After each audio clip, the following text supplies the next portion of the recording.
ఆంధ్రప్రదేశే కాదు ప్రపంచవ్యాప్తంగా ఉన్న తెలుగు వారందరూ కూడా పండుగ చేసుకోవాల్సిన రోజు.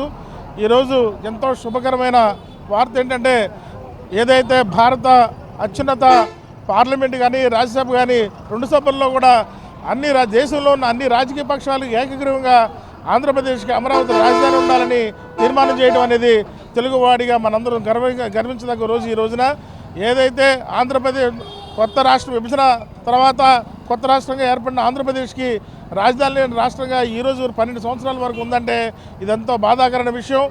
కూటమి ప్రభుత్వం ఏర్పడిన తర్వాత భారత ప్రధాని నరేంద్ర మోడీ గారి నాయకత్వంలోని కేంద్ర ప్రభుత్వం ఇదోధికంగా ఈ రోజున ఆంధ్రప్రదేశ్ రాష్ట్ర అభివృద్ధికి ఇస్తున్న ప్రాజెక్టులు కానీ చేస్తున్న సంక్షేమ కార్యక్రమాలు కానీ మరింత వేగవంతంగా జరగడానికి ఈ రోజున మన అమరావతి కేంద్రంగా రాష్ట్రాన్ని ముందుకు తీసుకెళ్లడంలో రాష్ట్రంలోని ముఖ్యమంత్రి నారా చంద్రబాబు నాయుడు గారు, ఉప ముఖ్యమంత్రి పవన్ కళ్యాణ్ గారి నాయకత్వంలోని కూటమి ప్రభుత్వం, కేంద్ర ప్రభుత్వం యొక్క సారథ్యంలో ఈ రాష్ట్రం సర్వతోముఖ అభివృద్ధి సాధిస్తుందన్న నమ్మకం ఈరోజు తెలుగు ప్రజలందరికీ ఏర్పడింది.